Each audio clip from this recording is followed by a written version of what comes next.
खुलुमबाय स्टुडियोआव उदांस्रि मुसाहारि मोनद' हारिनो आसाम सरकारा एसटि होनो बिथांखि लानायनि हेंथायै गियानपीठ फरायसालिमानि फरायसाफोरा खुद्रिसाना सोमावसारदों।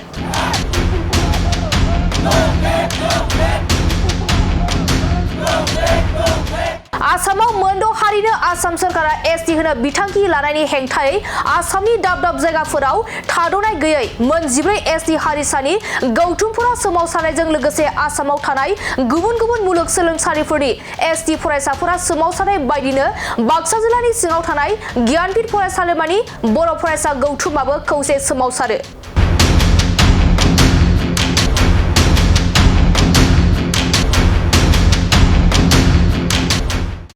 बे सोमावसारनाय समाव बिथांमोना फरायसालिमानि लांगोनायाव सिसिट'आ लं लिभ, ट्राइबेल संघ लं लिभ, आसाम सरकार हाय हाय, बिटिसि सरकार हाय हाय, बिटिसि सरकारा एनअसि हरनायखौ बोखांना लानांगौ, मोनद' हारिनो एसटि होनायखौ बन्द खालामनांगौ बायदि बानबुंथाइजों होस्रिखावनानै निखासि ओनसोलनि हा अख्रां गोमसार होनायखौ नुनो मोनो। आरो बे सोमावसारनायाव गासै 100निबो बांसिन फरायसाफोरा बाहागो लानायखौ नुनो मोननाय जादों।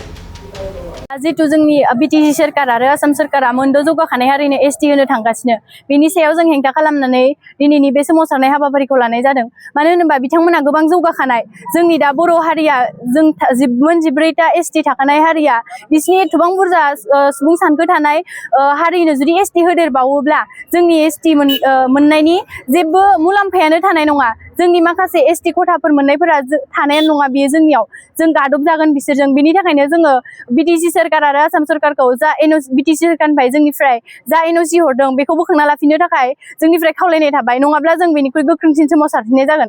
दिनैनि बे जोंनि जा सोमावसारनाय, दिनै जोङो जा सोमावसारदों, जा आन्दलन खालामदों, बेनि मेन गुबै थांखियानो जादों जायफोर बै जौगाखानाय मोनद' हारि, बै मोनद' जौगा हारिनो दिनै एसटि होनो थांगासिनो दङ, बेनि हेंथायै जों दिनै बेयाव सोमावसारदों।